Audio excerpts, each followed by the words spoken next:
ఆంధ్రప్రదేశ్ ముఖ్యమంత్రి నారా చంద్రబాబు నాయుడు రాష్ట్రానికి పెట్టుబడుల సాధన కోసం యుఏఈలో తన 3 రోజుల పర్యటనను బుధవారం ప్రారంభించారు.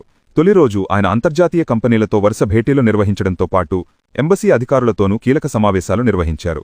సీఎం చంద్రబాబుతో భేటీ అయిన దుబాయ్లోని ప్రముఖ రియాలిటీ సంస్థ శోభా గ్రూప్ చైర్మన్ రవి మేనన్ అమరావతిలో ప్రపంచస్థాయి గ్రంథాలయం ఏర్పాటుకు ముందుకు వచ్చారు. ఈ లైబ్రరీ నిర్మాణానికి గాను 100 కోట్ల రూపాయల భారీ విరాళాన్ని ప్రకటించడంపై ముఖ్యమంత్రి హర్షం వ్యక్తం చేశారు. అమరావతిని ప్రపంచంలో అత్యుత్తమ నగరంగా నిర్మిస్తున్నామని, రాజధాని నిర్మాణంలో భాగస్వామి కావాలని సీఎం ఆయనను ఆహ్వానించారు. అలాగే రియల్ ఎస్టేట్ రంగంలో ఏపీలో ఉన్న అపారమైన అవకాశాలను వివరించారు.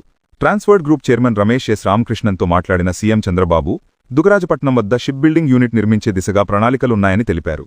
ట్రాన్స్వర్డ్ గ్రూప్ ఈ ప్రాజెక్టు ఏర్పాటుకు సానుకూలంగా స్పందించింది. Sharaf group vice chairman Sharafuddin షరాఫ్తో భేటీ అయిన సీఎం ఏపీలో లాజిస్టిక్స్ గిడ్డంగుల సదుపాయాలను ఏర్పాటు చేయాలని ఆహ్వానించారు. లాజిస్టిక్స్ వ్యయాన్ని 8 లేదా 9% తగ్గించేందుకు ప్రభుత్వం కృషి చేస్తోందని, అవసరమైతే పాలసీల్లో మార్పులు తీసుకురావడానికి కూడా సిద్ధంగా ఉన్నామని తెలిపారు. ముఖ్యమంత్రి Burjeel healthcare holdings chairman Shamsheer వయాలిల్తో సమావేశమయ్యారు.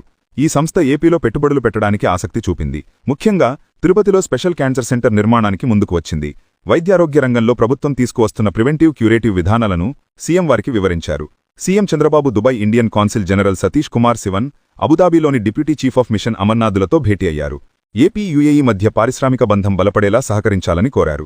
Green energy, quantum computing, data సెంటర్ల వంటి రంగాల్లో పెట్టుబడుల అవకాశాలను వివరించారు.